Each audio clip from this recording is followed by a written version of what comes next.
கல்வி நிறுவனங்களை அரசியல் நிகழ்ச்சிகளுக்கு பயன்படுத்துவதாக குற்றம் சாட்டி தாவேக அரசுக்கு எதிராக தாக்கல் செய்த வழக்கை அதிமுக நிர்வாகி பரமசிவம் என்பவர் வாபஸ் பெற்றிருக்கிறார். கூடுதல் விவரங்களோடு இணைகிறார் எமது செய்தியாளர் ஆனந்த். வணக்கம் ஆனந்த், உங்களிடம் இருக்கும் தகவல்களை சொல்லுங்க.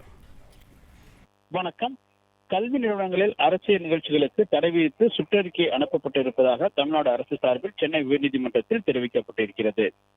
அதிமுக இளைஞர் மற்றும் இளம்பெண்கள் பாசறை மாநில செயலாளர் டாக்டர் பரமசிவம் சென்னை உயர்நீதிமன்றத்தில் தாக்கல் செய்துள்ள மனுவில் தமிழகத்தில் உள்ள பள்ளி கல்லூரிகளில் தமிழக வெற்றிக் கழக நிர்வாகிகள் நுழைந்து தங்கள் கட்சியின் தலைவர்களை முன்னிலைப்படுத்தும் வகையிலான கோஷங்களை எழுப்பி மாணவர்களிடையே ஒரு கோஷங்கள் எழுப்பப்பட்டு வருவதாகவும், கல்வி நிறுவனங்களில் அரசியல் பிரச்சாரத்திற்காக தவறாக பயன்படுத்தி மாணவர்கள் அரசியல் ரீதியாக சுரண்டும் தாவேக நிர்வாகிகளுக்கு எதிராக நடவடிக்கை எடுக்க வேண்டும் எனவும் மத்திய மாநில அரசுகள் குழந்தைகள் பாதுகாப்பு உரிமை ஆணையத்தின் புகார் அனுப்பியும் இதுவரை எந்த நடவடிக்கையும் எடுக்கவில்லை எனவும் அவர் தன்னுடைய மனுவில் கூறியிருந்தார்.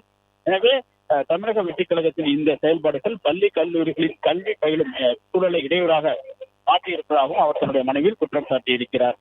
பிளே ஸ்டோர் மற்றும் ஆப் ஸ்டோரில் இருந்து பாலிமர் செயலியை QR கோடு மூலம் பதிவிறக்கம் செய்யுங்கள். செய்திகளை உடனுக்குடன் பெறுங்கள்.